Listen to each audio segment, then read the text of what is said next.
From the outside looking in, the stony realms of the dwarven kingdoms must seem like impenetrable bastions. An outsider might behold a giant mountain fortress, as large as the mountain it's built on, reaching ever upward to the sky, and think that such a stronghold is the first and only line of defense for the dwarves within. To some extent, the formidable walls are the only obstacle that's actually needed to defend the dwarves inside, as the base of these keeps are no doubt littered with the bones of those foolish enough to assail them.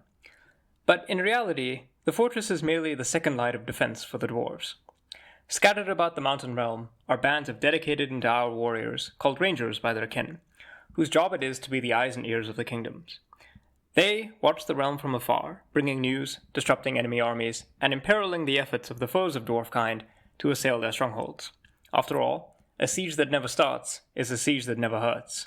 Armed with their sturdy crossbows, axes, and armor, dwarven rangers are the first line of defense for any dwarven hold, and often the last thing an enemy army will see before meeting their own demise, leagues away from ever assailing walls.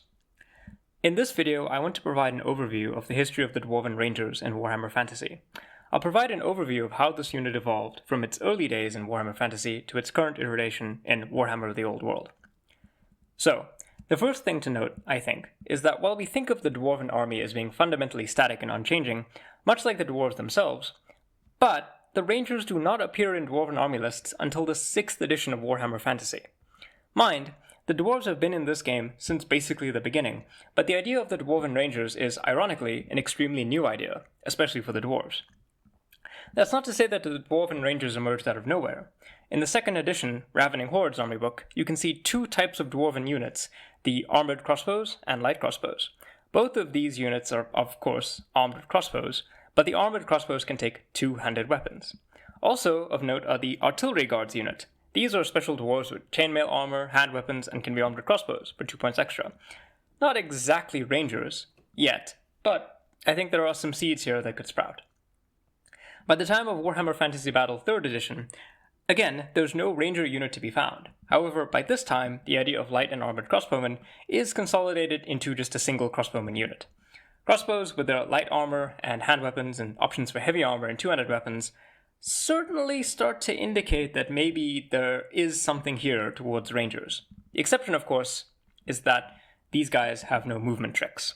What is interesting, though, is that you can use one unit of crossbowmen as skirmishers, which I think is definitely indicating that we are moving towards the direction of the Dwarven Ranger. So finally, it's not until 6th edition of Warhammer Fantasy Battles that the Dwarven Army book contains Rangers as we understand them today. In this edition, Rangers are a type of Dwarven range troop with a standard dwarf profile. They're armed with light armor, which I guess in this case would be chainmail, and great weapons, and they ignore movement penalties for terrain in addition to having the Scouts special rule. In an army that is bereft of a lot of mobility, Rangers are often going to be one of the most mobile parts of it. Rangers, curiously enough, do not come with crossbows as standard here. Rather, you can arm them with crossbows or throwing axes or even shields for extra points.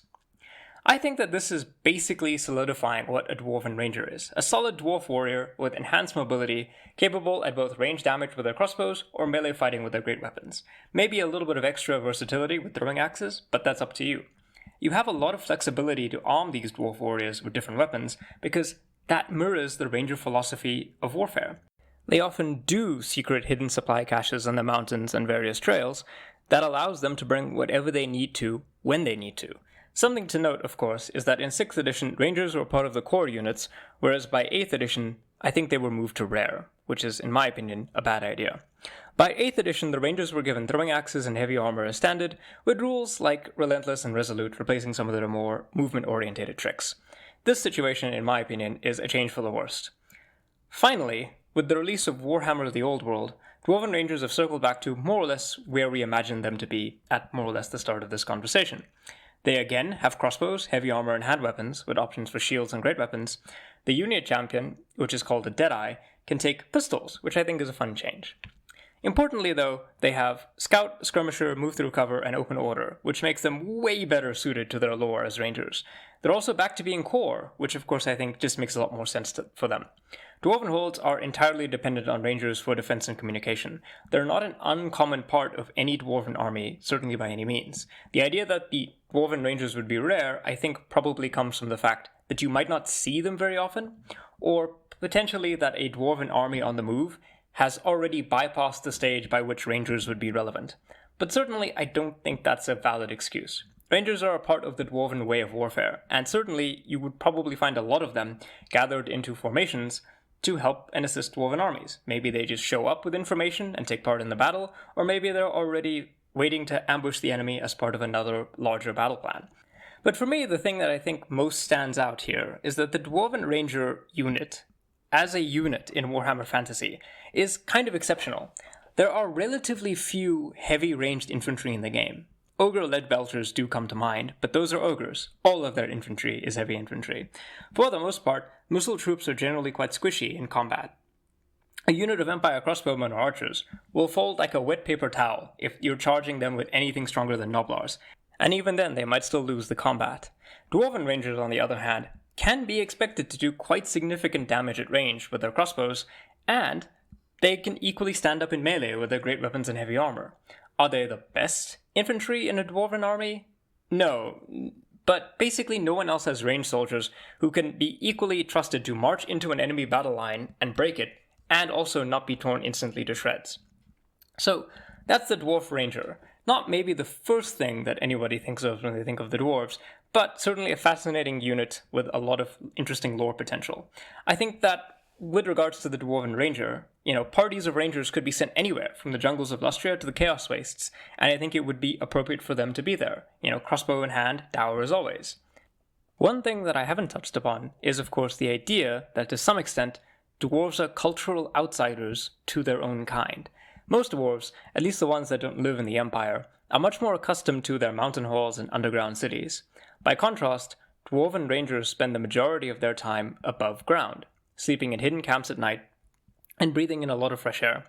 It marks them as outsiders to the conventional culture of their kin, even if by their own admission, the mountain kingdoms are entirely reliant on rangers for vital communication and defense roles. So, the kinds of dwarfs that end up serving as rangers are either already people on the fringes of dwarf social standing, the lesser clans who have fallen out of favor, or perhaps fallen on hard times, or the dwarfs who do not, for one reason or another, fit in with their regular society. As a cultural study, I think that this means that rangers are often the most commonly encountered dwarfs that people outside the dwarven realms will actually meet. And this provides us with an interesting insight into dwarf culture and how it might stifle the individuality of its members in favor of some collective secure whole.